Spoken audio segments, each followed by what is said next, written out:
Good evening. It's time to begin our Good job. regular meeting of the Board of Mayor and Aldermen for Monday, March 23rd. If you would, let's see, I'm sorry, no, we're not quite ready for the meeting. We do have to start with public hearing this evening. So we have a public hearing on a request to rezone a portion of 0 East Lincoln Street, which is Lot 30 of the Southern Harmony Estate subdivision from R1 to C3. Is there anyone here to speak to that subdivision, or sorry, to that rezoning? No one here to speak to that? All right, I'm sorry. Yes, ma'am. Just waiting to see if any of the neighbors that were close to it. All right. I think they all are still at work and didn't get a chance to get off today. My name's Deborah Truin. I live at 61 Poplar Lane. I don't live alongside Cobb Road, but I grew up in that area. I'm fifth generation on this property. And as many of the neighbors that live around that area are also second, third, and fourth generation. We were here 2 years ago to discuss this very same issue, although at that time the property owners wanted the entire land designated as C3 in order for them to sell it so they could get a higher price for it. The land was a really nice farm at one time when I was growing up. Now it's been stripped of all the trees. There's basically just dirt, mud, gravel. Cobb Road hasn't changed at all. It's still your little country two-lane road, barely a two-lane road, because when you have cars going the opposite side, they're hugging the shoulder. We have semi-trucks that now cut through there because we have P&H trailer storage just a few hundred feet from the Cobb Road entrance onto Old Manchester Highway in East Lincoln. So traffic is already at a high capacity for that little road. Now you have another subdivision that's being built behind the houses on Cobb Road. That's Tisha Estates. I'm not sure how many houses that's going to add to that little road, but if this property is allowed to become C3, even though it's a small portion, I'm not sure that the builder will come back later and want to rezone the entire section for C3. Even if he doesn't, the portion that would be designated as C3, if allowed to be built on, would probably consist of commercial stores, vape shops, whatever, car lots, not very conducive to the well-being of that little neighborhood, which has always been a nice rural and basically in the country, just right outside the city limits of Tullahoma. So I hope you all will consider this. There's no access from that property to the new highway. You have the railroad tracks. So traffic would either have to come out onto Cobb Road or the old Manchester Highway, East Lincoln area. Either way, you're going to have a lot of accidents because of the high traffic volume. So I hope you'll reconsider and just keep that as R1 property. Thank you. Thank you, ma'am. Anyone else like to speak to that? Anyone else? I was here to present. Do I do that now, or do I do that when it is? Why don't we do that when it comes up, so we can ask questions then? All right. With that, if there's no one else, we'll close the public hearing.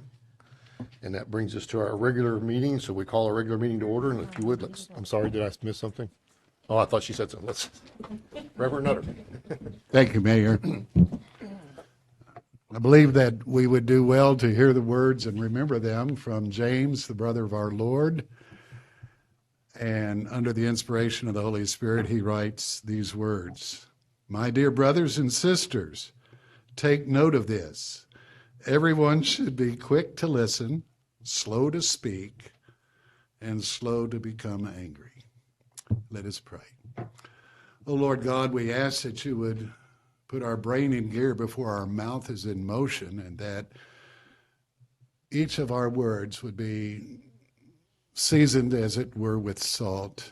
To this end, we ask your blessings upon us as individuals and as a gathering this night. In Jesus' name, amen.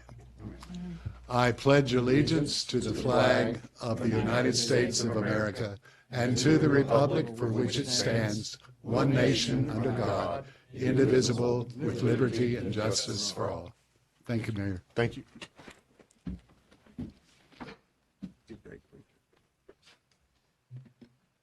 Roll call, and I didn't do something right, so what do I need to do? Start again.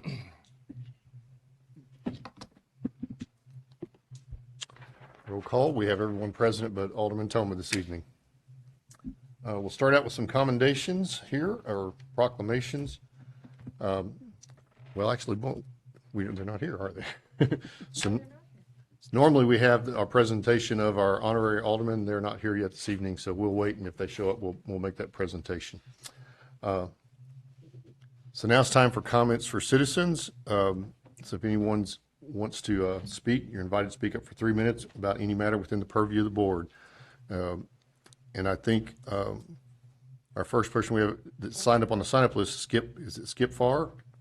Is this the appropriate time? Yes, sir. Yeah, I'm being considered for a board seat on the Tullahoma Airport Authority. Okay. And just wanted to say, But go ahead. live in Tullahoma City. I just moved here in 2019. I'm a longtime pilot, and I had been to Tullahoma to the airport years before. And so when a job came open, when I was looking for a job came open in Tullahoma, and I actually knew a little bit about Tullahoma before when we were living in Knoxville. But through the years, having flown all over the country, I've have a keen sense of what a well-run airport can mean to a city, how important it is to the local economy and the community. And so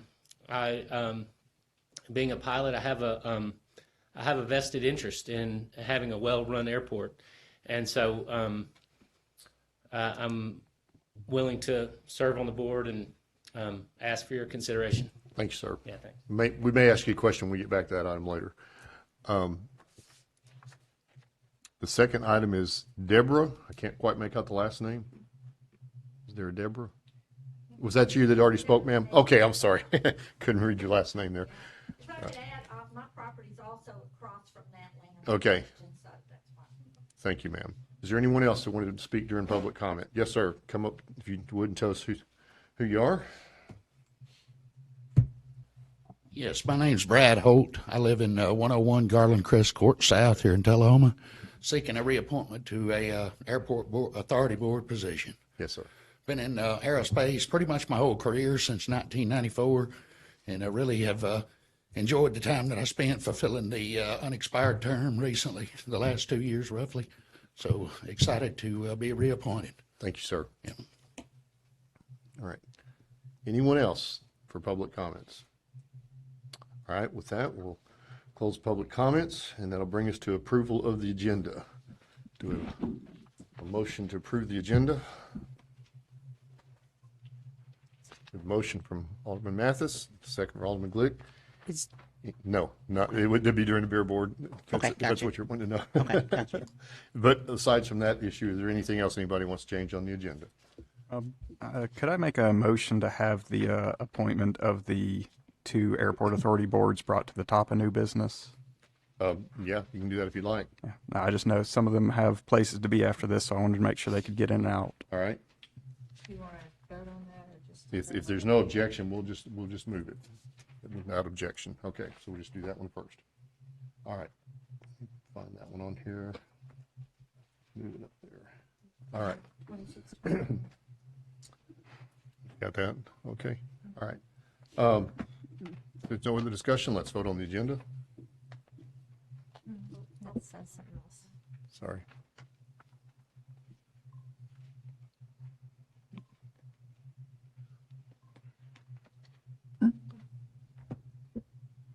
There we go. That motion carries 6-0 rather. And we have an item on here, department reports. That's just in our agenda package, right? I'm always wanting to call that one out. Reports from the aldermen. I think I started on that side last time. We started over here with Alderman Byrd. Thank you. The one item I'd like to bring up is at the study session, the mayor had requested some information on what the airport is needing for funding. We had 3 major items that came up in a meeting with the airport. One of those actually already gotten taken care of, and that was the increase of the part-time workers' salaries. So I do greatly appreciate the work that was done there. The second item is the airport's need for an FAA attorney. We have the RFP information, I think, to Sue. I don't know if the RFP has been posted. Our estimate is that we'll need between $10,000 and $15,000 for those fees. The majority of that would be going into looking into the leases so that we can make sure that our leases are compliant with FAA grant assurance policies. And the third item, it was the largest item, that was the contract salary to the interim airport manager of $44,000. That makes up for the majority of the $54,000 that the airport is currently operating in the negative. So that was the information that we were able to come up with. I didn't know if that's something that should be added to a future agenda or how you'd like to handle that. We should probably add it to a future agenda, I think. Okay. We can discuss that more as we come up on the next meeting. All right. And that's all I have. What was the first part about the salary increases? It was a salary increase for part-time employees. It was $4 an hour. Part-time employees work on average a total of 330 hours a month. So that's about $5,500 or $5,600 to cover the rest of the fiscal year. That would bring them up to at least equal with working at a fast food restaurant. Yep. That's on the city administrator's authority to set pay rates like that, I think. Coach Master, do you have a question there? Or? No, I was just asking him a question. Okay, sorry. Mr. Mayor, if I might. Yes, sir. Some people in the audience have asked me before to ask y'all to Speak up, aloud. yeah. I can't understand what you're saying, and I have trouble sometimes with some people. Yeah, I so- apologize about that. So that's another thing I think we need to, I think you and I talked about that a little bit to get some actual speakers up in here. These microphones actually don't work in this room that's for TV, and so if you don't see us speaking in the mics, that's not why you're not hearing us. It's just no speakers in the room. So I'll try to speak up. All right, Alderman Wilson. Thanks, Mayor.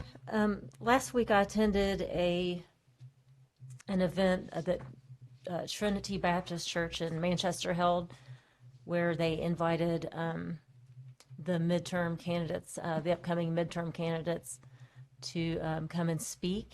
It was a nice event, a chance to hear all the different candidates' platform, get to know the candidates, and they also cooked just a heck of a barbecue dinner, the church did, and it was very delicious. Probably, 25 different desserts. So just wanted to thank the Trinity Baptist Church for that. And yeah, that's all I have. Thank you. Alderman McGee. Thank you, Mr. Mayor. I just have a few things. I did attend the Housing Authority meeting on last week. I also attended the night of the arts at the high school, which was amazing. It kind of brought back memories of when I used to sing in chorus when I was in school. And I would also like to congratulate Tullahoma's boys and girls basketball team for a great season. And that's it. Coach Mathis. Yes, in reference to the basketball season, you just took mine away, so I'm sorry. this is the first time in the history, I think, of Tullahoma that you had boys and girls going to the state tournament for the first time. And they both, they did real well. They, I know that the boys got beat by Alcoa, and Alcoa dominated the state tournament. They won the state championship. So it was a good turnout. They had a great year. So I'm pleased with them. Is that it? That's it. Alderman Blake. All right. For the nerd, I've only got one thing I want to bring up real quickly. Have got a steering committee for the airport appointed, and we're going to be having our first meeting in this room tomorrow night at 5:30 as kind of a kickoff meeting. But just wanted to read the names of the people on the committee. May add one more, but at least we've got enough to get started here. Carla Smith, who's our Airport Authority Chairwoman. Charles Parrish with Beechcraft Museum. Pat Egan, has retired Air Force and long career at AEDC, an executive. Sue Wilson with our City Finance. Tom Gillard, who's a long-term scoutmaster and pilot.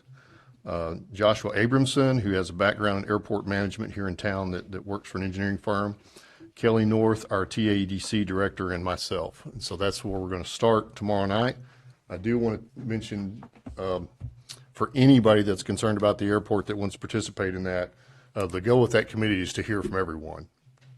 And so we'll be having different topics at each meeting and reaching out to folks. And if anybody has information they want to bring, I would invite them to come to the meeting, raise their hand, and help with that. Mayor, when did you say that was? Because I didn't Tomorrow see evening any at announcement. 5:30. Oh, tomorrow at 5:30. Yeah, tomorrow at 5:30. And where's I think that? It's in this boardroom. Okay. We got that meeting notice out on Friday once I had agreement with enough members so that we could get things moving. That's all for my report. City Administrator's report. Thank you, Mayor. I have a few brief things to report on updates on city operations, some capital projects, and some positive things happening in the community. First of all, I wanted to address, so the RFP has been posted for the airport, and it will begin on March 25th for the FAA attorney. The fire department, the commercial air dryer and washer have been successfully installed at the fire department. That equipment improves will improve the turnout gear, extend the equipment life, and also support overall firefighter readiness. My family and I also had the opportunity to attend the boys and girls basketball game at MTSU. I want to congratulate both of them on outstanding seasons recommending our community, all well at the state level. As far as capital projects go, Parks and Recreation Grounds Maintenance Storage Facility has received initial site plan approval, and construction will begin soon. In addition to that, the grant was submitted for the LPRF grant in the amount of $400,000 to support the fourth field at Johnson Lane. This goes in hand with the previously approved $800,000 parking lot and roadway improvement project that will be received as the required local match for that. I appreciate all the support that I've had the last 2 weeks from the board in my interim role. I want to tell you guys thank you for that. That's all. Thank you, sir. So that brings us to the consent agenda. Do we have a motion to approve the consent agenda? We have a motion and a second. Let's just vote on that.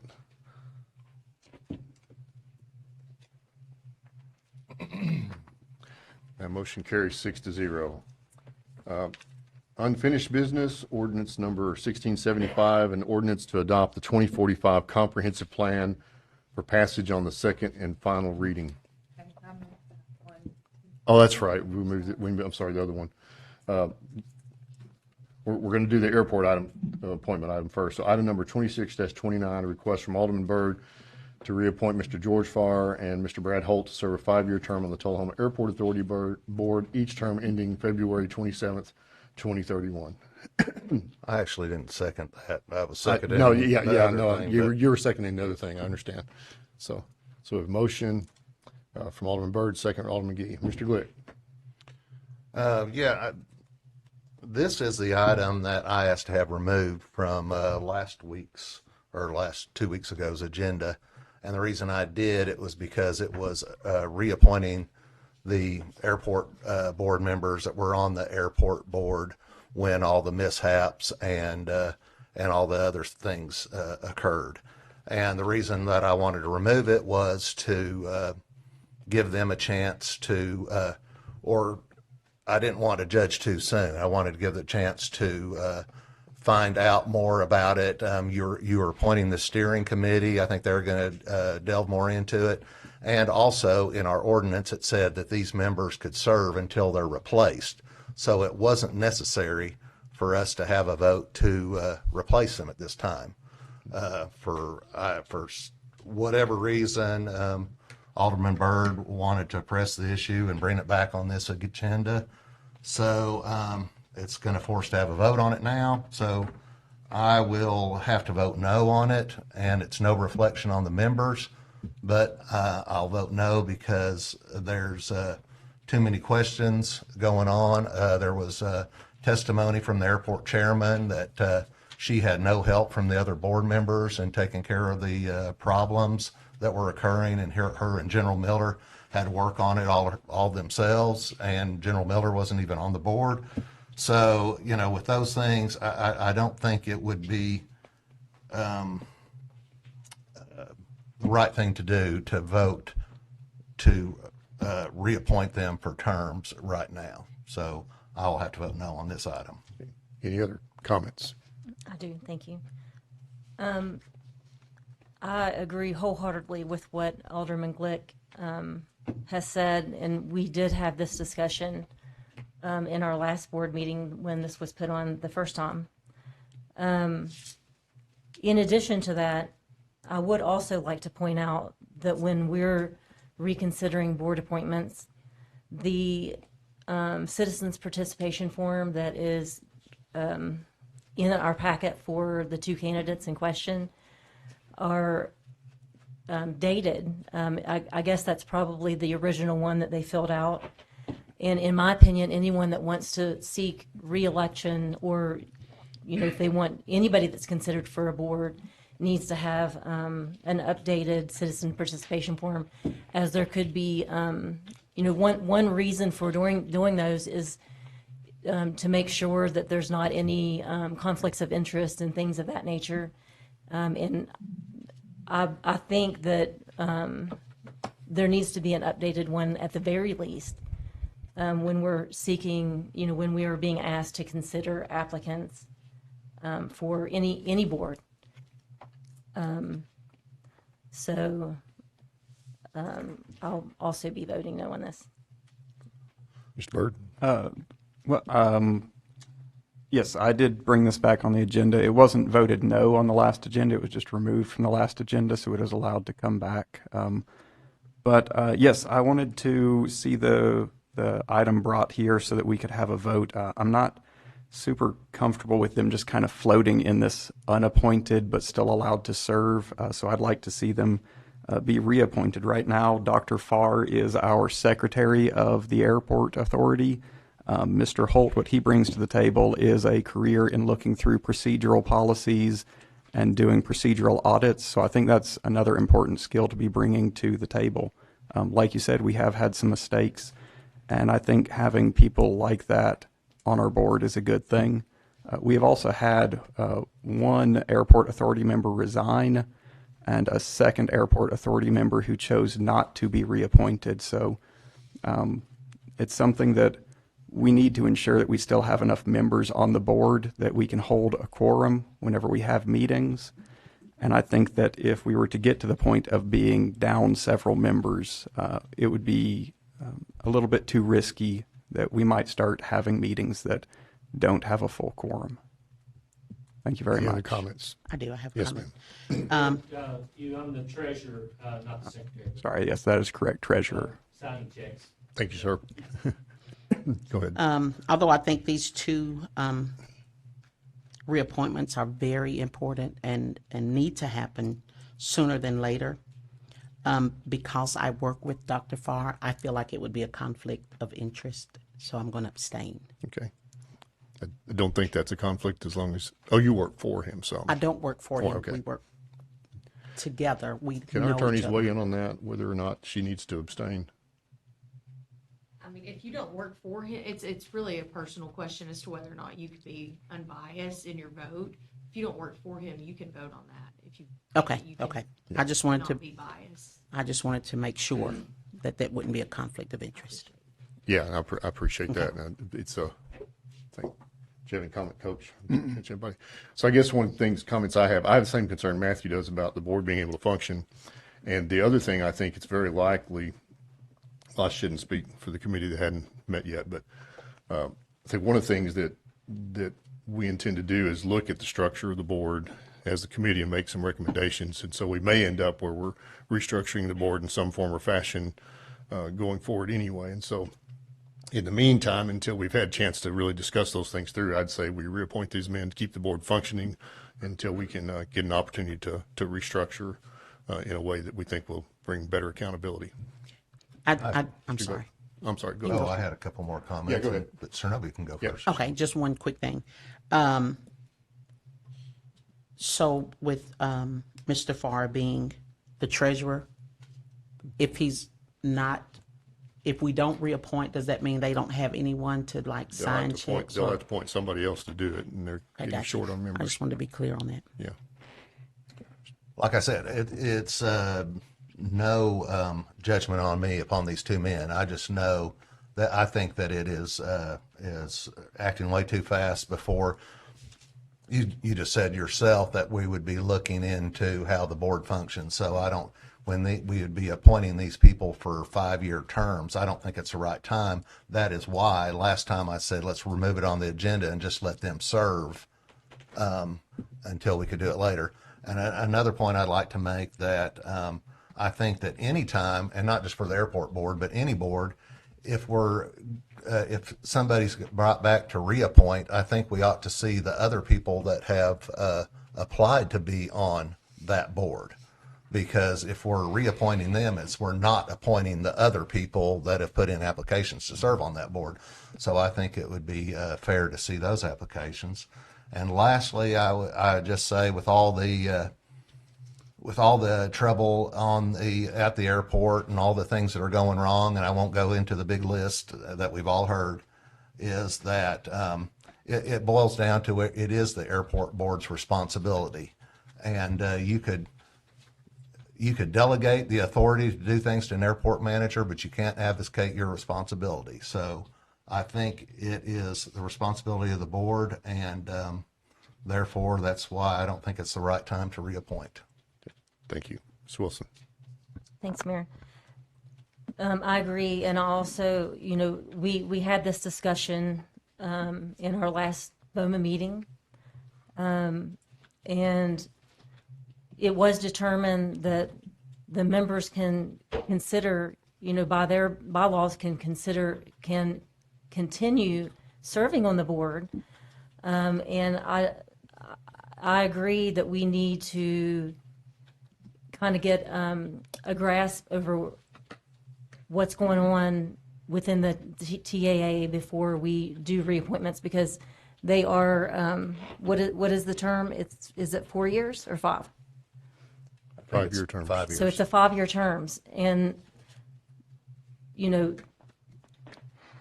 if this would have been removed or not brought back, then they could consider, they could continue serving on the board. But as it stands now, and especially considering that we have outdated information for the candidates themselves, we have no way of knowing if there's any new conflicts of interest. There's not an updated form, and so again, I'll have to vote no for this, unfortunately. Do you have a question you'd like to ask the applicants? I think it's one thing to ask. I'd like to have, when we get packets to vote on, I'd like to have all of the information, and I think that when we start using outdated information in our packets, it reflects poorly on the process. Okay. And it's unfortunate. Not all these meetings also are not just for my benefit or this board up here, but it's also for transparency for the public. So not all of the citizens have an opportunity to sit and watch these meetings, but they do have an opportunity to look at the agenda packet to know what's going on. So. Okay. Mr. Dameron, do you know if we have any other applications of people who live inside the city limits? I do think we have 2 other applications, but I don't know if the addresses have been verified yet, whether they do live in the city limits or not. I do know they are 2. I'm not exact sure of what date they came in, if they were able to even be on this agenda, but I do know we did receive 2 other citizen participation forms. Okay, thank you. I got something. Yep, sir. Why is it, I'll just talk to you, Mr. Byrd, why is it if we have these 2 individuals, knowing that if we do not reappoint tonight, they're going to remain on the board anyway. Therefore, you won't lose the treasurer. So I don't see a reason why this was brought up in the first place. That's exactly right. It's like I said, I'm not super comfortable with just leaving them as unappointed but still serving. I think that could start calling into question the validity of their votes, even though we've been assured that they would still be serving as TAA members. I don't like the idea of this floating reappointment, so that is why I asked to have it added back to the agenda. It wouldn't cause any. Well, one other thing it wouldn't cause any validity. Hold on. Mr. Burke. One other thing I would like to point out is that, yes, we did look into previous applicants. The only one that was still an It was active. we. This board didn't look into No, it. that would be myself and the airport authority chairman. I didn't think. Mr. I thought Glick, this board was Mr. selecting Glick, them. Mr. Glick, please don't argue back and forth. Let Mr. Byrd answer. We did look into the previous people who had put in their citizen participation form. I believe there was only one that was still active, and when he was contacted, he did not wish to serve anymore. There have been 2 new ones that have been submitted. Of one of those, I believe Robin had asked me if I wanted it added to this agenda, and I didn't have time to get back with the chairman of the airport authority before the agenda was out. So I believe that one will be on the next agenda to fill the 7th seat. How much longer do they have on the board as it is right now? How much longer can they serve? Yeah, those 2. I think I'd have to defer to our attorneys to see how long they Because can their serve. term's already expired, I think. is Yeah, the their question. term has expired. Okay. So they're floating. So I'd have to defer to our attorneys to see how long they could serve in this floating status. I don't think there's any limit on how long they can serve. I do think that we have an obligation to expeditiously appoint someone though, because we don't want older people in any positions for a very long time, but there's no limit on how long they can serve. Okay. Thank you for that information. I would like to point out there still would be one position available, Yes. of which the other 2 applicants would be considered for. Even with these 2, if they were to be reappointed, there is still an open seat that would have to be filled by one of those 2 other, if that's what the board chose to do. Well, the validity of their votes would not be in question whatsoever because it says in our ordinance, and it says in the ordinance that creates this position that they are able to serve. So the validity of their votes would not be in question whatsoever. And they could serve until they're replaced, or we decide to reappoint them at a more advantageous time when we have a little bit more information. The next time that you're going to have secret meetings to go over Hey, appointees that's to out of order. boards. That's out of order. It's not out of order. It is out of order. How is it out of order? It's an attack, criticizing. It's not an attack. There was evidently a secret meeting where they went over airport board appointees, and I wasn't invited to it.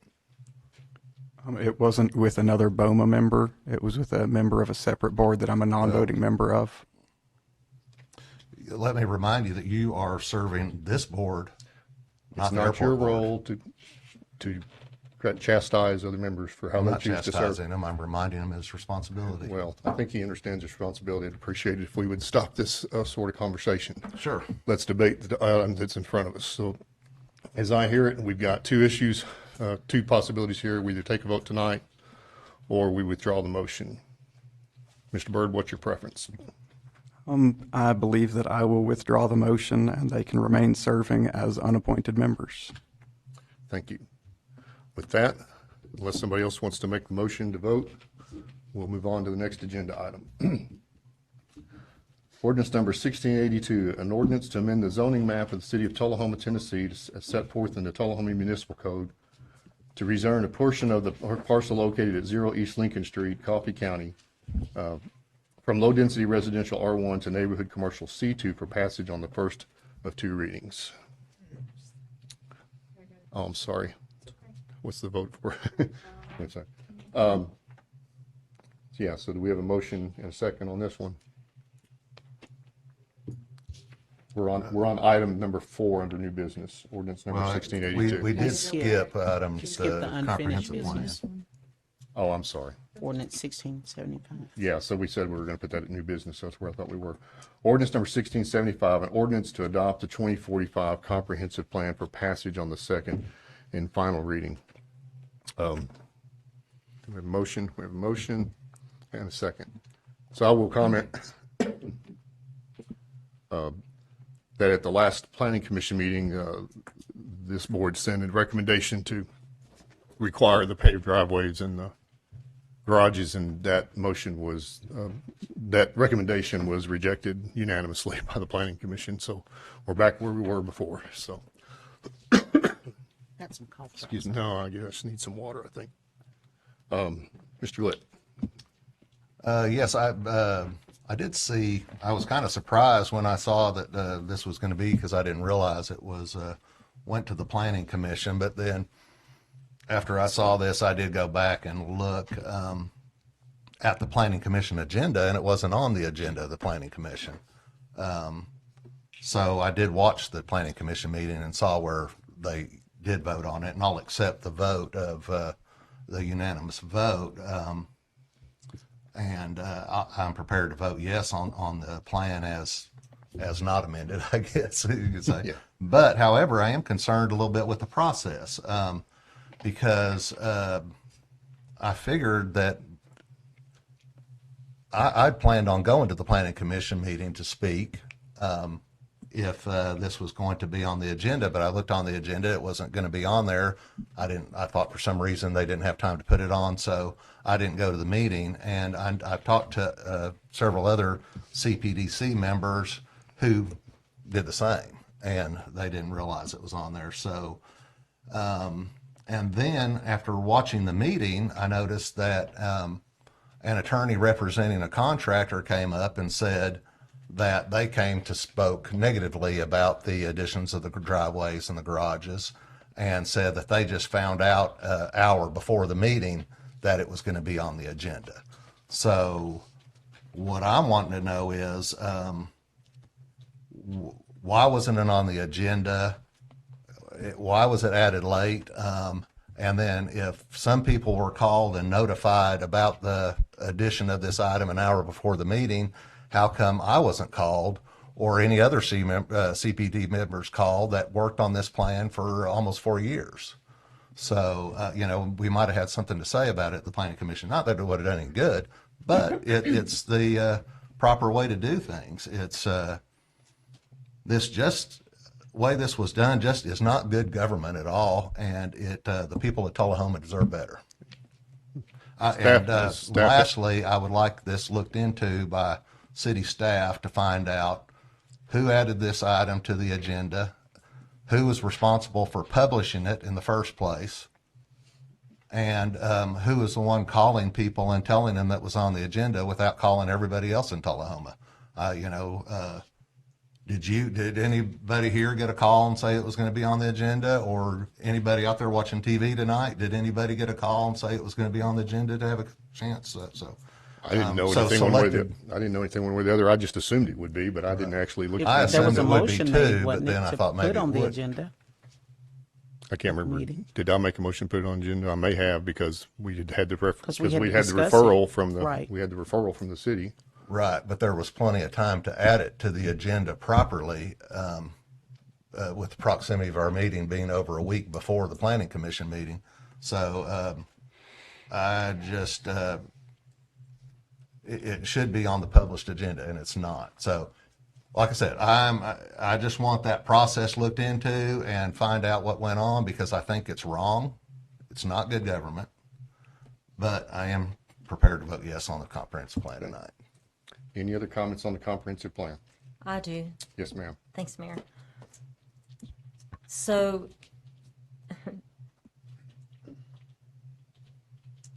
that item was not placed on the agenda in time for that to make the newspaper and to notify the public that there was going to be a vote on by the Planning Commission, since it wasn't on the agenda. So it was added at the meeting, is that correct? I do not recall adding the comprehensive plan to the agenda. Is There there anybody had on to be staff can comment to that? There had to be a motion for it to. Well, we had a discussion about the possible change to the plan because of the recommendation. I thought it was on the agenda. Samuel, would you mind coming up and speaking on that, please? That'd be nice. I was at the Planning Commission meeting, but I just assumed it was on the agenda, and I had not looked at it prior. It was actually my first Planning Commission meeting, but I will have Samuel speak on it. Yeah, can you speak, when did you add that item to the agenda? So our planning commission submission window closes about a month before the meeting.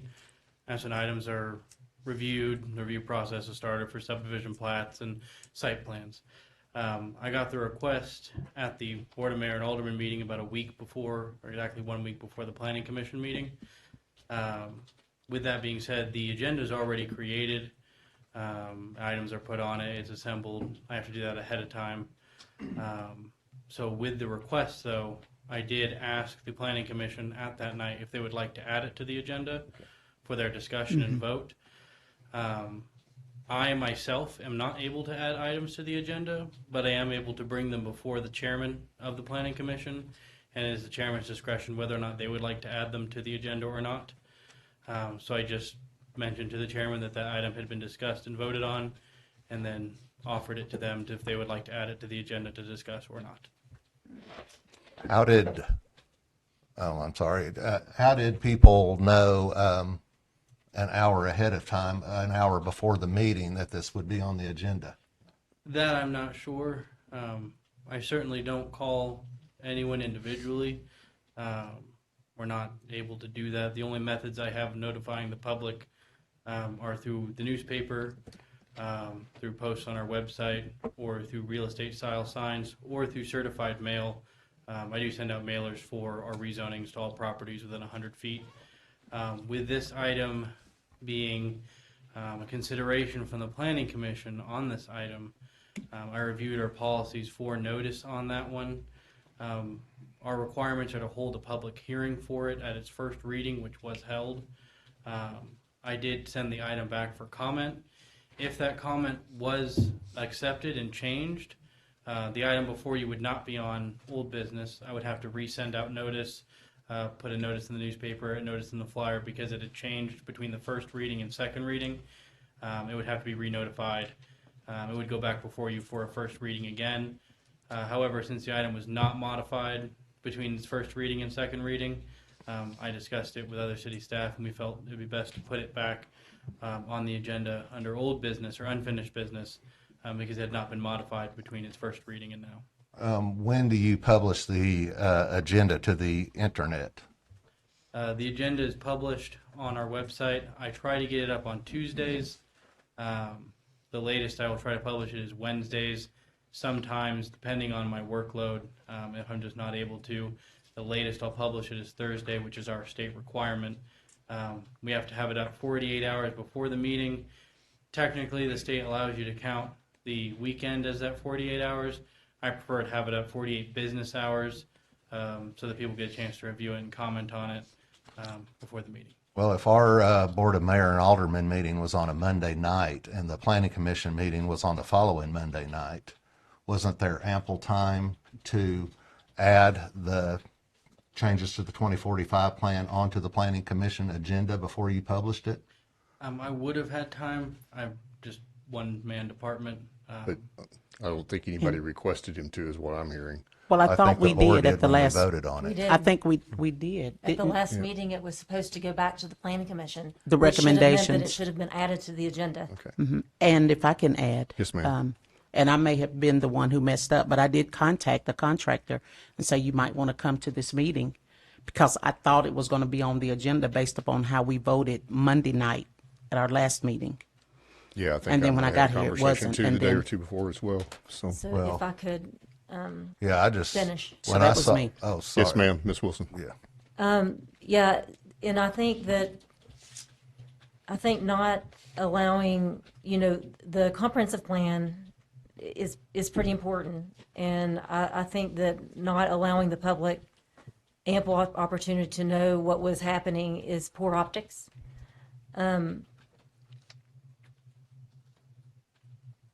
So, I mean, that is unfortunate, especially when, the citizens in general weren't aware that it happened. My second question is, was anything added to this plan since we last met? So were any changes made to this since we voted on this last time? No, ma'am. There wasn't anything added? If the changes were approved at the Planning Commission, you are correct. It would have to go back for another reading at the Planning Commission with public notice and public hearing, because it'd be modified since the last time it was reviewed. And then it would have to go back with another 2 readings at the Board of Mayor and Aldermen. So you are correct. If that change was approved, we would have to restart the process. Anytime an ordinance or a code is modified, you can't modify it in the middle of a reading. It'll have to go back, and that process will have to restart. But since the change was not approved to get placed on the item remains unmodified, so we're still following the original schedule. So I know Alderman Byrd had. Ms. McGee, were you meaning to have your button pushed? No, I thought. Okay. No, I didn't push it. Push again. mine. Go ahead, Coach Mathis. Are you going to talk? You go ahead. In reference to this 2045 plan, I think it's very vague. Very little do we know about the 2045. You say, well, you can read. Yeah, you can read it, but trying to understand all of it is not true. You cannot. I think the citizenry of this town, I've been out and talked to people, and they say, what is the 2045, and how much will it cost the city to do this or implement this? We have no idea. We do not have any idea how much this is going to run, how much it's going to cost. Am I against it? Probably not against it totally, but I think we need more information, and therefore I'm going to put a motion that we table it to a later date. We have a motion to table. Do we have a second? So we have a second from Alderman Byrd. I'm sorry, but did you? That's the first. That's the first one. Okay, so we have a motion. Do we have a second to table?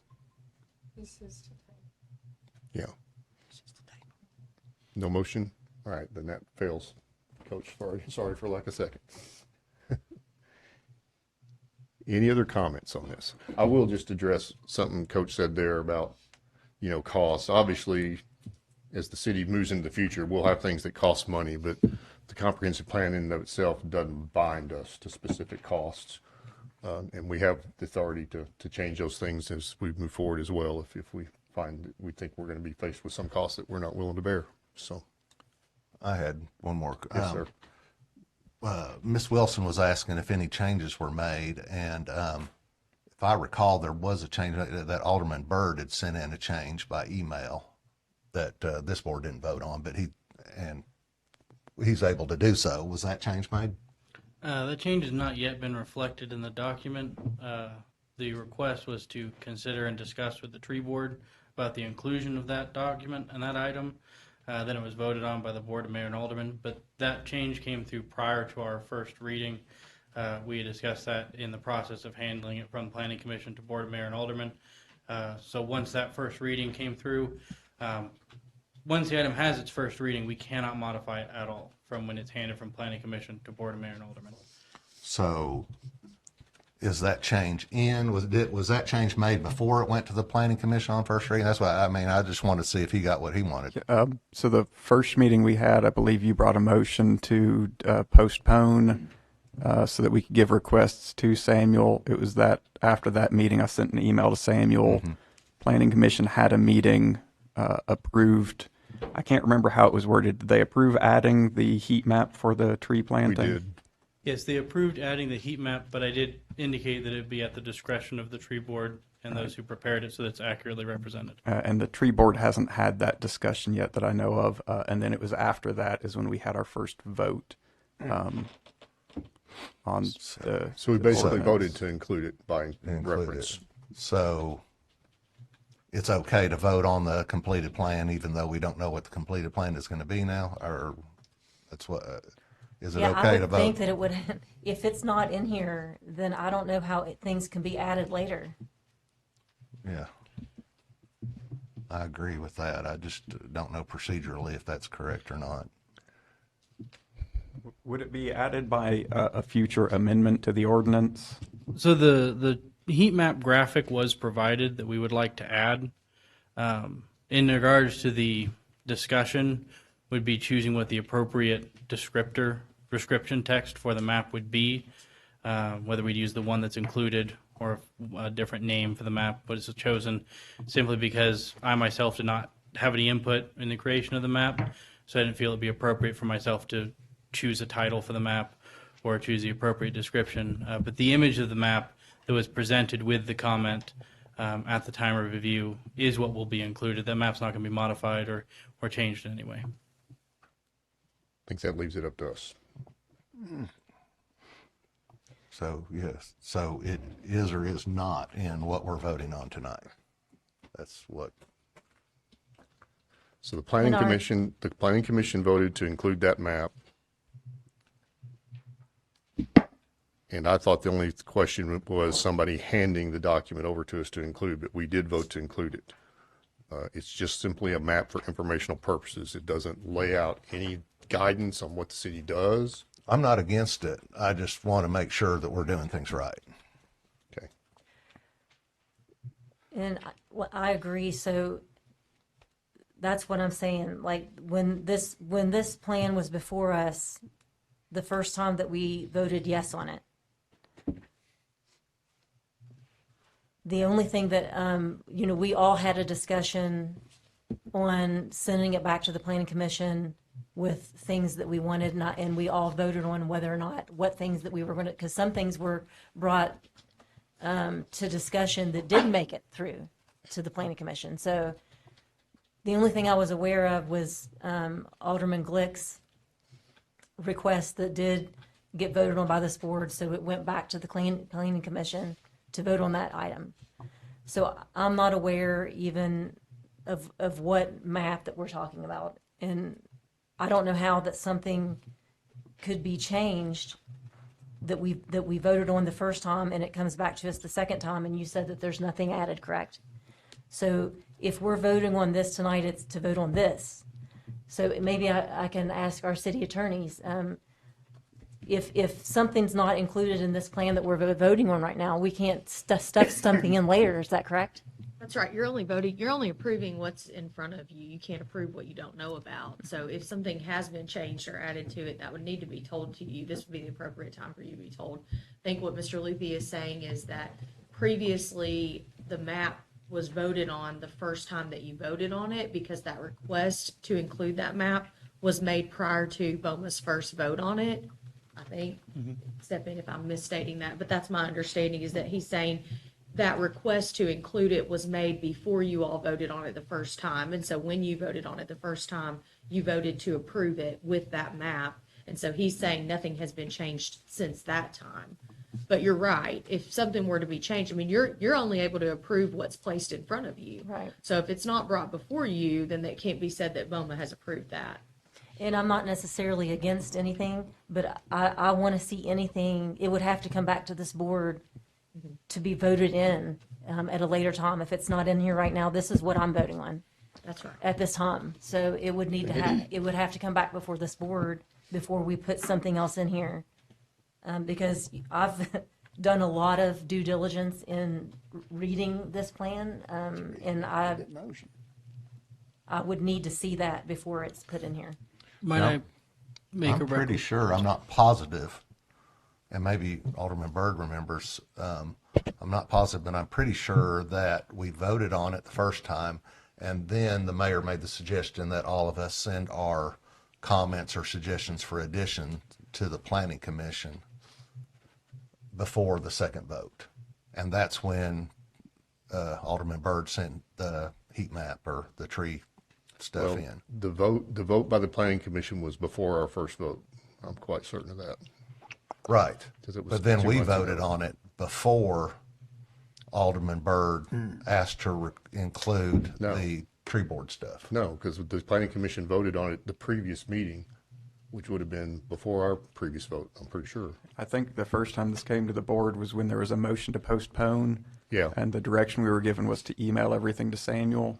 So I did email everything to him. And then it Okay. was at the next Monday is when the planning commission would have voted on that. And when we came back, I believe that was when you made the request to have it as voted instead of emailed. But what I had emailed had already been approved by the planning commission. So just to clarify what this map is, it is simply an informational graphic. The University of Chattanooga had a study where they were doing satellite photos generating heat map of cities, and we were included in that for free.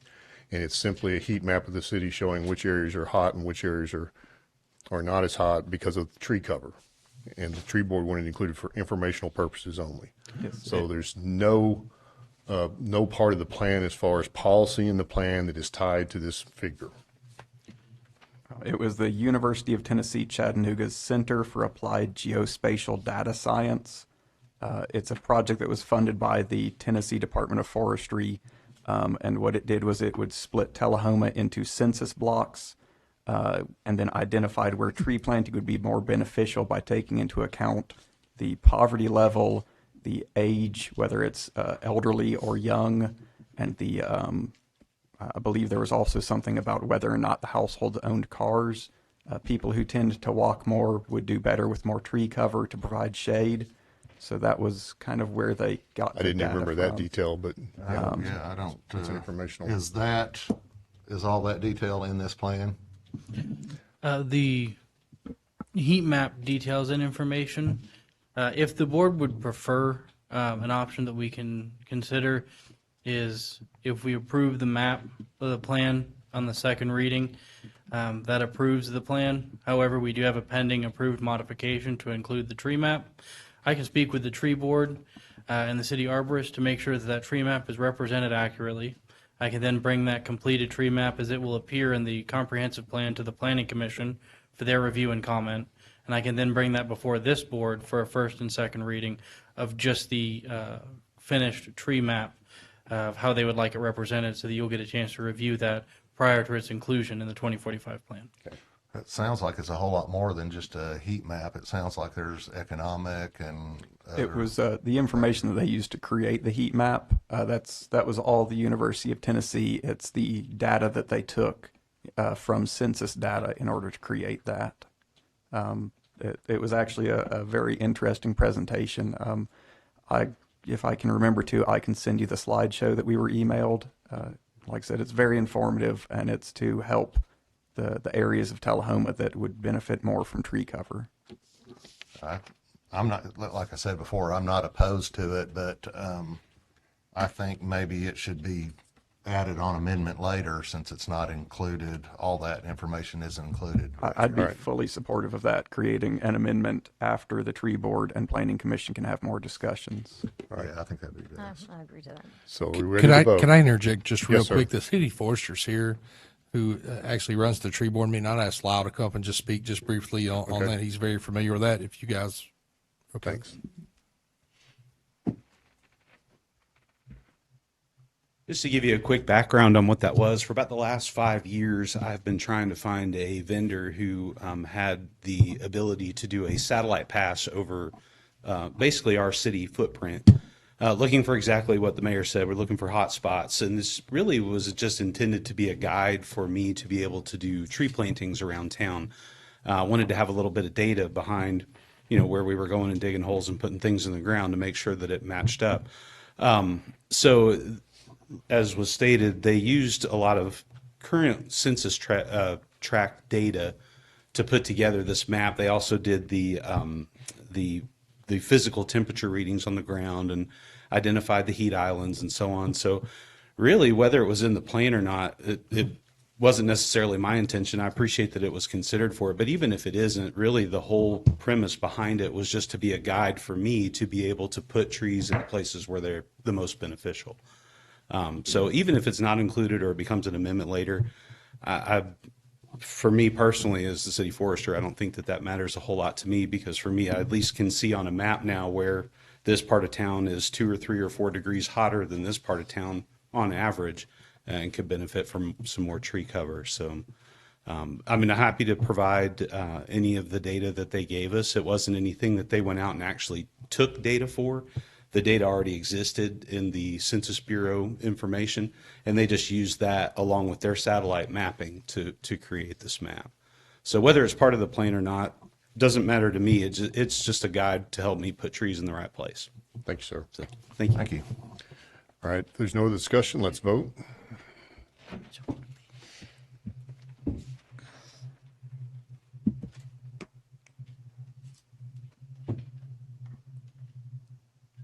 Motion carries 5-1. All right. Now back to item 4 under new business. Ordinance number 1682, an ordinance to amend the zoning map of the city of Tullahoma as set forth in the Tullahoma Municipal Code to rezone a portion of a parcel located at 0 East Lincoln Street from low-density residential to neighborhood commercial C2 for passage on the first of 2 readings. Do we have a motion? And a second. A motion and a second. All right. Staff comments? I'm going to refer to Samuel on this. Yeah. The applicant is seeking to rezone a portion of the Southern Harmony Estates subdivision, specifically Lot 38. Lot 38 is on the southernmost end of the subdivision, closest to the railway and Old Manchester Highway. It is directly adjacent to the Pepsi plant and the water tower. The applicant is looking to change the zoning of this parcel because it is currently separated from the remainder of Southern Harmony Estates by quite a large waterway natural area and associated wetlands buffer. In order to cross that buffer and enter into Lot 38 would require extensive AREP permit and is really not feasible.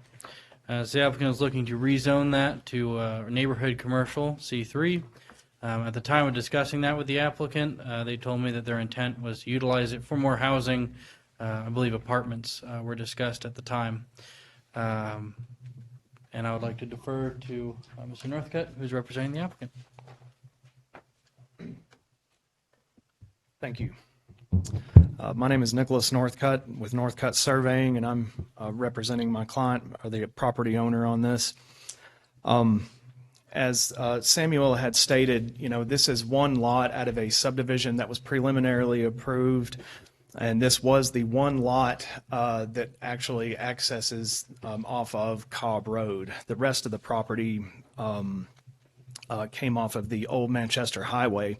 But when we submitted that subdivision plat, the neighbors on Cobb Road brought up some concerns. Of course, nobody knows those concerns better than the people that live on that road.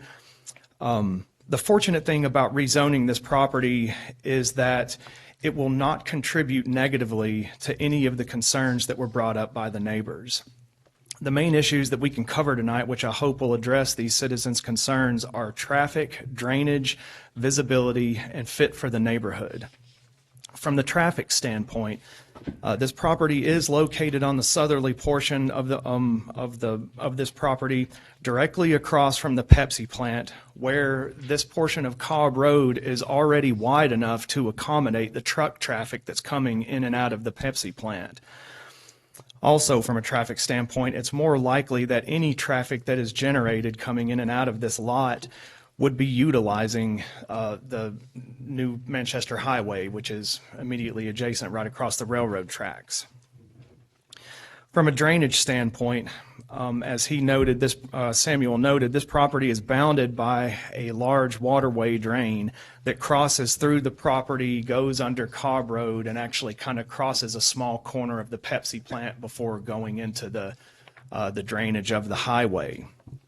So it would be physically impossible for any activity on this property to affect the drainage of the citizens on Cobb Road. When we had submitted before, there were numerous people that were dealing with drainage issues. Of course, those neighborhoods were built prior to any kind of detention requirements and drainage requirements, and so some of those people were really suffering with some drainage issues on their property. Fortunately, nothing on this property could make it there because this drain separates it. Then from a visibility standpoint, as previously mentioned, this is the only lot that was fronted on Cobb Road. The large drainage easement that separates this property has 30-foot buffers on either side of it, and there's also a portion of a wetland that comes in along this drain. So in the development of the lots that were carved off, there's a large drainage easement, as well as these buffers and a wetland easement that separates this property from, basically from the rest of anything that was on Cobb Road. This means that this property is tucked off in the corner, blocked off by the woods, by an undeveloped portion of woods, and would not be a visual nuisance to any of the residents on Cobb Road. And as far as fitting in the neighborhood, this property is situated between the Pepsi plant, the water tower, the the railroad tracks, and land of the Rices, which is being used commercially. It's right off of the main highway, and it's separated from the other residential areas.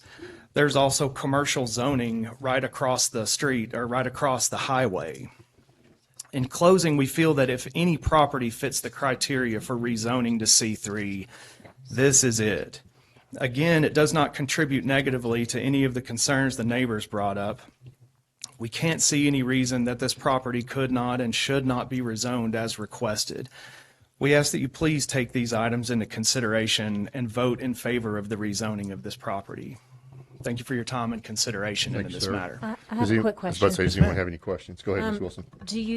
It says that the intent is for multifamily units. Do you have any idea how many units, how many apartments?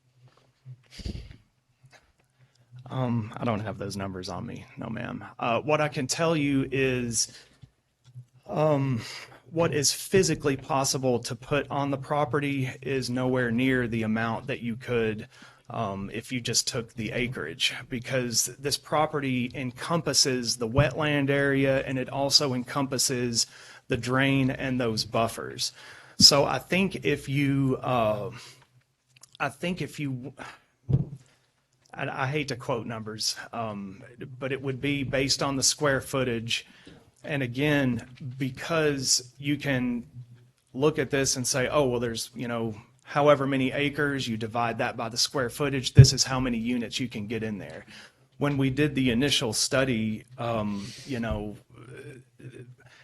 it would probably not even be physically possible to get half of those numbers in there because not all of the property is usable. There's only a small portion of the property that would be physically usable for actually putting buildings on it. The rest of it's eat up in buffer, wetland area, and then just like any other development, there would have to be associated detention and drainage controls, to prevent drainage from, anytime you do a development, you have to be able to catch your drainage even before it goes into the drain. So all of that takes up a lot of space. So between the buffers and the wetland, like I said, they were going to be lucky to get, it was going to be less than half of what what the numbers would say. Thank you. Any other questions for the applicant? I just want to say that in the packet it says C2, but they referred to. Yeah, there was a typo there, I think. Okay. I think we talked about it in the planning commission meeting. But it's C2, it's C3, right? C3. Yes, it's C3. Yeah, we had that on our other agenda as well. All right. Ms. McGee, did you have anything else? No, Okay. just. Any other comments or questions? I have a question for Mr. Luthi. Thank you.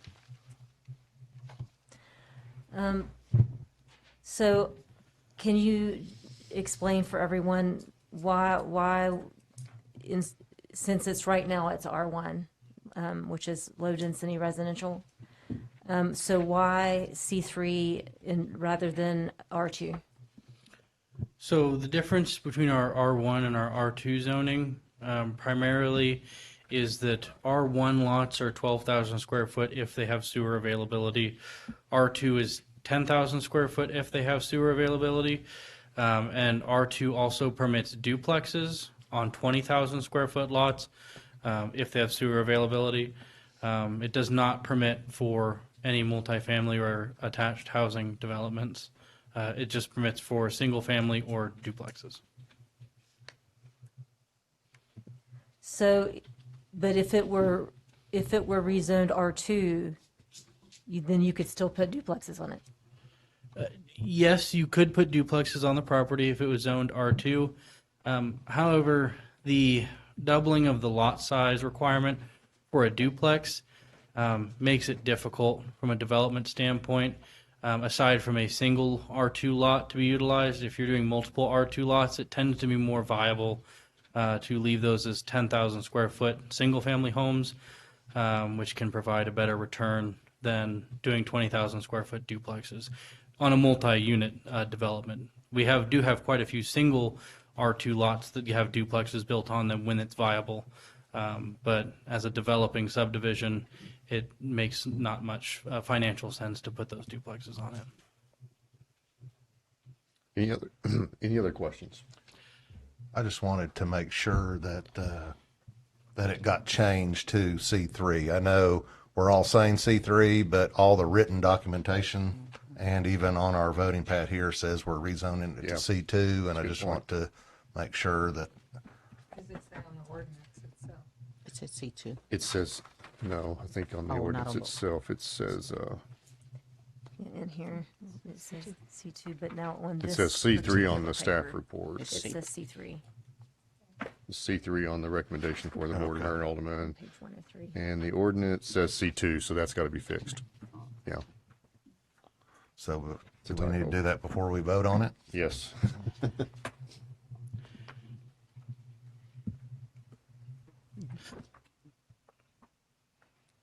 we get a motion to amend the ordinance to say C3? You amended, okay, so as long as we all understand what we're voting on here. All right. If there's no other discussion, let's vote. Oh, I'm sorry, Mr. Luthy. If I may, I would just like to remind the board, this is just the rezoning.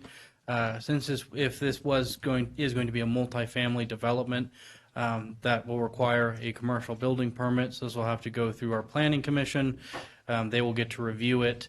And any concerns that the residents have as far as traffic generation, we already require stormwater information and drainage information, long-term maintenance plan, but the planning commission can also require traffic studies and all other information that they see fit to request on this. So, approving this for a rezoning is not greenlighting it for development. So we'll still have to go through review with staff and with our planning commission for any site plans or developments that they look to do with this property. Thank you. Thanks. All right. Anything else? Let's vote.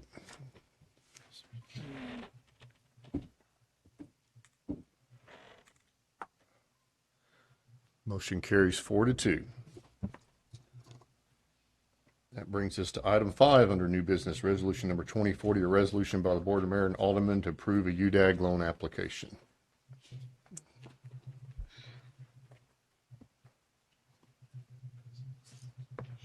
Do we have a motion and second? Actually, let me make the motion on that, so it's a motion to reconsider, because last time we had voted on it. So I'll make a motion to reconsider, because I voted no the first time. Do we have a second?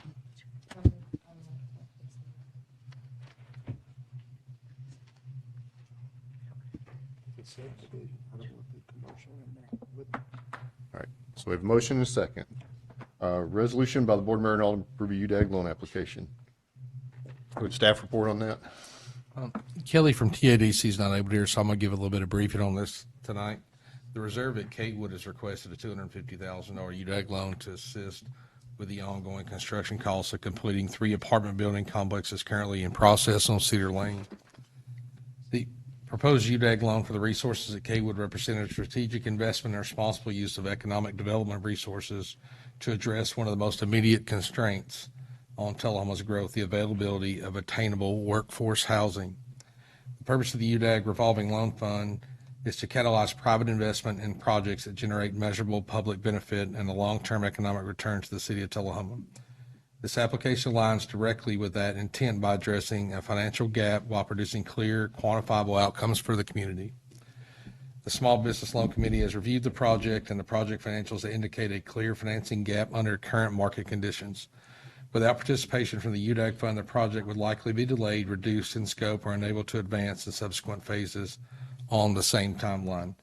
The role of the UDAG in this case is not to replace private capital, but to bridge a gap in a way that enables the project to move forward at a scale and pace that delivers meaningful economic impact. Okay. Any questions on this one? Comments? I think we had a pretty good discussion on it in our I do study have a comment. session. Yes, ma'am. I just think that given the city, our city's current financial obligations, and the need to prioritize infrastructure, I'm just not comfortable using city-backed financing to support additional multifamily development at this time. And I would like to see these sort of funds more focused on job-creating economic development projects rather than just residential development. Ms. Wilson, I'm sorry, Ms. Sue Wilson, can you comment on whether this puts any financial burden on the city? No, Mayor, this does not create any burden. This is a revolving program with funds specifically identified only for this type of program that generates some kind of, like Alderman Wilson said, job creation or other economic issues like what is addressed here. This will bring additional property taxes in addition to housing. It's a good project. Actually, it's $50,000 in additional property taxes, what this would generate from a $250,000 UDAG loan. So it's a good investment. But it would take, those funds would be used for this and then wouldn't be available to, say, a business that wanted to come to town and create jobs, correct? Well, they will be, because this is a revolving fund. The developer will make his payments back into the fund to be available for another project. And we have enough funds right now for probably 3 more at this time. Okay, thank you. Any other comments? Just wanted to make a comment. I was able to meet with Kelly about this. One of the things that she's been stressing is creating workforce pipelines, and that's how to get someone from high school or college into careers in Tullahoma.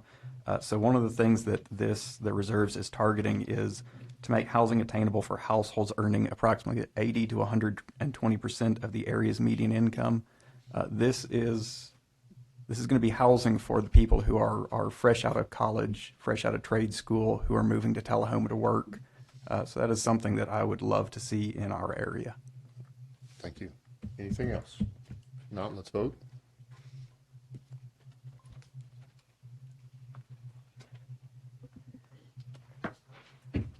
Motion carries 4-2. All right. All right, so I believe we're down to item 7. Item number 26-35, under new business, a request from the Community Engagement Officer to accept grant funds of $10,000 awarded to Tullahoma for the Tennessee America 250 and authorize signatures needed to execute. No matching funds required. So we have a motion and second on that. Money that we don't have to buy. It sounds like a pretty good deal usually. Mr. Russell. Yes, thank you. You may remember back in October, you had approved for me to apply for this grant through the TN 250 Commission, and I applied for 20. We got 10. I'm not going to say no to that unless you want me to, but I would rather not, because those will go towards some of the events that we're working towards later on in the year for the America 250 celebrations that Tullahoma is going to have. So I hope that you found all the information that's there in order, and I'm looking forward to putting on these events for us. Thank you, sir. Yes, sir. Anything else? Yeah, I just wanted to thank Lyle for finding this grant and applying for it and getting half of it anyway. Yeah. And I was wondering if you could take this time to briefly tell us about what plans you've made so far on the 250th. Sure. And for what it's worth, tomorrow night I'll be speaking to the Tullahoma Historic Preservation Society on this exact thing. So I've been working on my PowerPoint today. So when I was first tasked with this, the idea was to come up with events that we could do periodically throughout the year, even though technically July 4th is the official date. I've been working pretty closely with some of our other local folks, especially South Jackson and the Fine Arts Center, on events that we can partner with to help share some of these costs and share some of the celebration too. The first one that's coming up is the Evening with the Ghost Army. Tickets are on sale now if you want to get those at South Jackson's website. We have the author of the Ghost Army, who was an integral part of Camp Forrest during World War II and the Tennessee maneuvers. He literally has written the book on this subject and is coming to South Jackson for a stage lecture. He's bringing one of the tanks, which I think is pretty cool. It's one of the inflatable tanks that they used to fool the Nazis during World War II. So I'm looking forward to seeing that part of it. Some of the other ideas that are going through right now is have recently redesigned the downtown banners that will be going on the poles. That design, Mr. Dameron and I put together our heads. We went over what I put together and sent it in, and we just got the PO issued for that today. So hopefully within the next couple of weeks, you'll see some new banners going up downtown that are also part of this. There's a video series that I've started on as well. The first one, for some of you may have seen, about the Tullahoma Bell. I have 6 other ones that are in various phases of production right now that will include the Tennessee Tanning Company. I don't know if you know this, but all the leather that every Major League Baseball has had on it since 1970 has been made right here in Tullahoma. Not many people know that. And so I have met with the tannery. I've gotten permission from Rawlings to go film. So that one's going to be a really cool episode, working on one about the TVA switch from Short Springs to Normandy Lake for the Tullahoma water supply. Working on one about South Jackson, the building, and its history. So all these little tidbits really doesn't cost us much. It's just my time and the camera to go out and put these together. We're working with Parks and Rec on getting the Independence Day celebration spun up. Got a couple of surprises in store for that. I don't want to tip my hand just yet, but I hope y'all will plan on being there. It's going to be a good show as usual.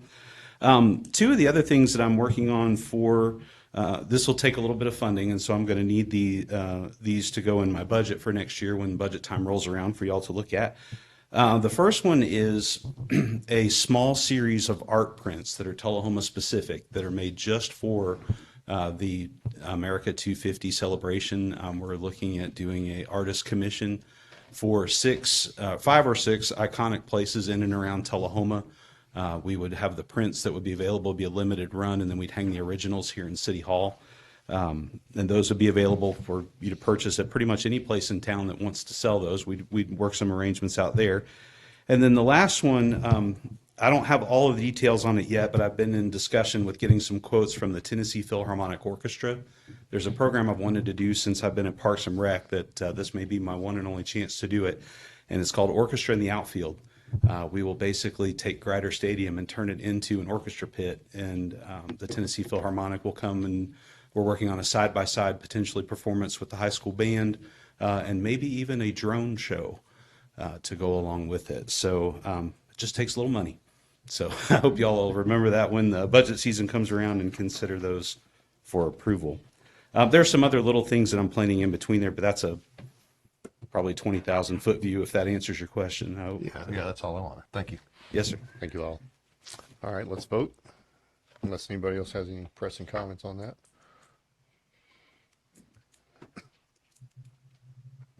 And that motion carries 6-0. Next item number 26-36, a request from the police department for authorization to apply for a reimbursement grant of up to $35,700 from the Tennessee Highway Safety Office for impaired driving enforcement. No matching funds required. Good evening. This is a grant that Tullahoma participates in every year, so it just covers any overtime the officers gain working outside their normal hours. I think this year is for DUI enforcement. So when they submit their timesheets, we submit it to the state and they reimburse us for it. Sounds good. So we have motion second. Unless anybody has any questions, let's go ahead and vote on that.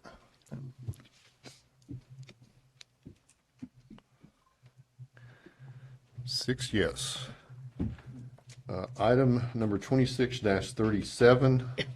I'm flipping to it so I can remember what all's on here, but a request to approve the city administrator job description. I asked for this just so that we can keep our process moving forward, because this is going to take a while. Every week we don't take action is a 2-week delay.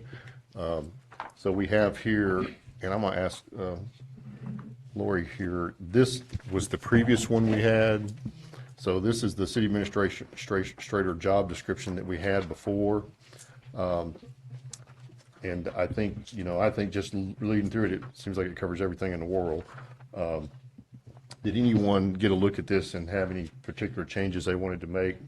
I did have a conversation earlier where that was expressed to me that was confusing. They thought we were talking about the job description in our city ordinances, because there's a job description in city ordinances of all the responsibility. That's not what this is tonight. This is just us to be able to put this out on the street and be able to start taking applications. And I guess I'm kind of asking both that we would approve this and allow staff to post this. Is everybody got any comments about this? Any changes they want to make? As long as it's clear, because, when you talk about the job description in our charter or whatnot, about the city administrator, there are things that I would like to add, and I don't know if it needs to be stated in here, about just reporting requirements and things like that. Yeah. Because I do think that the city administrator, I don't know if we need to put it in here, we may, that needs to provide regular reports to the board, to the Bowman regarding departmental operations, financial status, personnel changes, and organizational structure. And then any significant personnel actions, including but not limited to salary adjustments, reclassifications, and departmental restructuring shall need board approval in accordance with adopted policies. Yeah, so the attorney and I were just discussing this a little while ago, and do y'all want to, well, let me say something first. I'll have a comment on that. And so, just a second, Stephen, and then I'll, so I guess, I agree, we need to brush up what's in our city ordinances, but we don't have to do that for this job description, I don't think. For example, in here it says, provides professional advice to board mayor and alderman department heads, makes presentations to the board. It's described that they need to make reports to us, and we get to specify what those reports are, and we can do that in our ordinances later. Mr. Worsham. Yes, this is only a guide in order to alert people that are interested in applying for this position as the kinds of qualifications and the kind of experience that we'd like to see in applicants. We're not bound by anything in here in terms of what we're going to put into our code of ordinances. If we later are going to amend those, and we should, because we're going to adapt those to conditions that have arisen in the past that we need to have adapted to. We don't have anything in our charter about the city administrator. Totally silent about that. So we can do that in our code of ordinances without having to go to the legislature. So we'll take the applicants, see what their qualifications are. When we select one, then we'll design an ordinance to fit the job description that we actually are going to use. And that's something we need to start working on. And we're going to be working on that now. We're working on that now. Okay, thank you. Yeah, I agree. I agree that this is just a guide to get it out on the street and Unless like you see some huge gap or right, problem. yeah, there's nothing drastic that we had changed, but we could change it at any time before someone's hired, you know. You can change your job description after somebody's hired for that. Well, yeah, that's true, yeah. They work for us. That's true. So if we vote for this, approve this, would staff be able to help us in getting this posted? I think MTAS offered to help us with that. Yeah, absolutely. We can reach out to MTAS as Everybody far okay as the with that? process goes. I just don't want to wait through multiple study sessions just to get the posting out. I'm thinking Right. 30, I do 45 have, days from the time we posted to see what kind of net we cast at that time. Does that sound correct? How long did you? 30 to 45 days minimum, I would think. That's what we said, so. I do have some guidelines. I'll have to find it on my computer where I saved it, that the process that we used last time. Yeah. It was, it kind of streamlined the MTAS process and I think gave the board more control. Yeah, and I had wanted to talk about some of the study session tonight, and I'm not sure I'm ready to talk about it, and it sounds like you've got material to bring as well. Maybe if it's okay with y'all, maybe we just delay that study session for tonight, but we can have it real quick if you want. I didn't even know we were having a study. It was just the ones, that one I just wanted to check in. We'll do it really quick, just check in with everybody. All right, if there's no other discussion on this, then let's vote.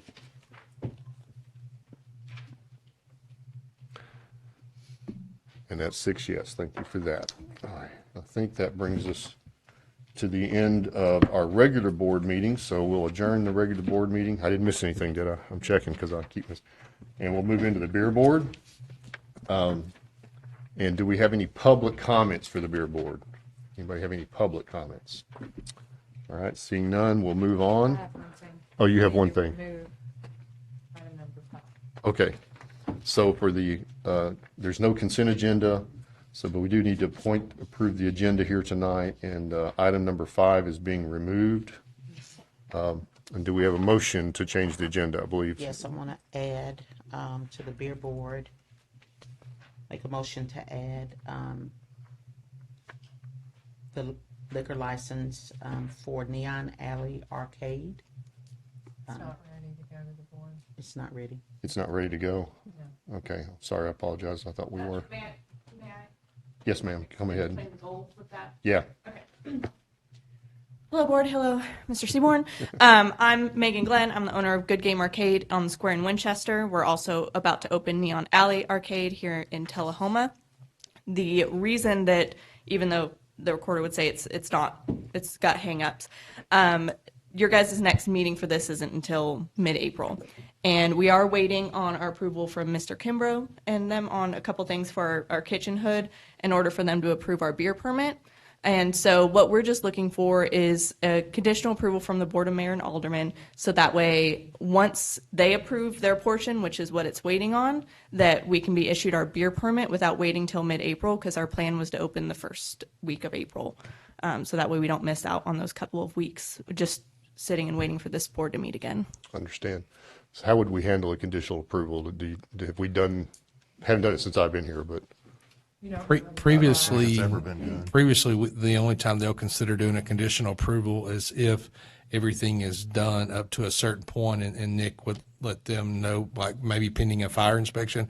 But if there's still actively construction going on, generally they do not do a conditional approval based on that right there. But I would refer to Nick to see exactly where they are at in their construction process. Normally, it's like, if it was just a fire inspection pending that, they will usually do a conditional approval, but I don't, from what I understand, there is still some construction going on with regards to plumbing and also the Ansel system, or maybe something with the hood, maybe. I'm going to refer to Nick on that. I just don't know what those have to do with the beer permit, because every beer permit we've had, it's not listed that the kitchen also has to be complete and other things have to be complete for the beer permit to be approved. If you don't mind, Mr. Kimbrough. Yeah. Do we have any material in here about this application? Well, I don't think we could even hear this tonight. I don't have it. Okay. So the reason- I mean, I hate it. I'm gonna hate go it. ahead, I'm gonna treat this as a public comment period and just to hear from Nick at least. Okay. So the reason why your kitchen and everything has to be completed, so all of that, it goes into your life safety inspection. So the fire department does beer inspections every year. That's what allows us to get into these businesses and organizations and do a safety inspection, a fire life safety inspection on these organizations. So until the kitchen is completed and the plumbing is completed, they're basically ready for a final. Their Ansel system is, or their hood system is completed. That is a life safety issue. And like Mr. Dameron said, the only conditional approval that we've ever done before is typically like if you're missing, say, a couple of fire extinguishers, something that can be done in a 24 to 48 hour period. So I do have one question, because I haven't heard this asked, and I apologize. I should have called you and asked you, but I got hung up today. Is that actually, do we have a beer permit approval process that requires that? Yes, sir. Okay. Yes. Then if we do, then that's. I will volunteer myself anyway to come in on a special call meeting once they get it done to expedite them getting their license as soon as they are Completed. as soon as I can. And I'm willing to come in on a short notice to help them out, but we do have to follow the process. All right. I'm willing to show support for that also, a special call Yeah, to same approve with me. that. And just for the record, I have been to the location in Winchester, and I'm super excited to see y'all Come to come this way. Tullahoma. It's We're it's not awesome. trying to start the process or open early. It's just, we don't want to be sitting there ready with doors ready to open for Tullahoma and have to wait like 3 more weeks to get into a meeting. Understand.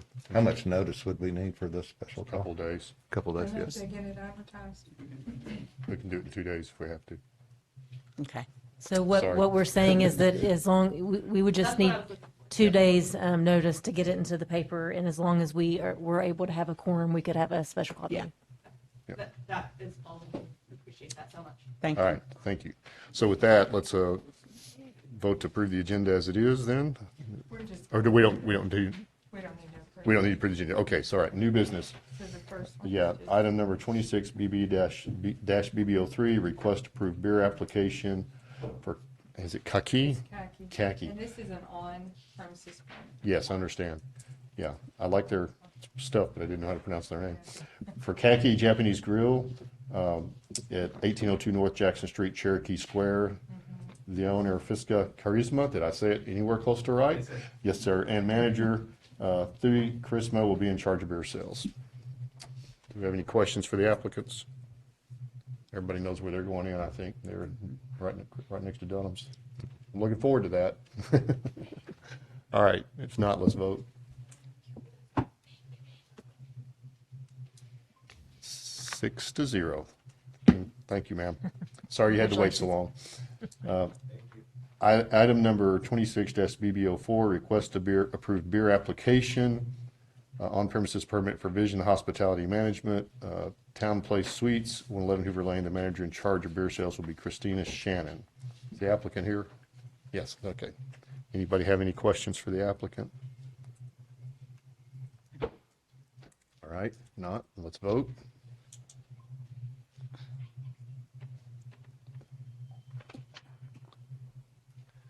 And that's 6 yes. Yeah, so that concludes the beer board meeting. I had a study session, just talked about city admin hiring process, but I think we got things rolling a little bit tonight. Yeah, if you'll bring that stuff and. I'll email it out to Yeah, everybody. email it to everybody, and let's plan on having a little more discussion at our next meeting about the process. And I'm particularly wanting to know, what do we want to get from MTS so we can get coordinated from them. Right, yeah. So, all right. This Good is evening, all everybody. the positions in the city.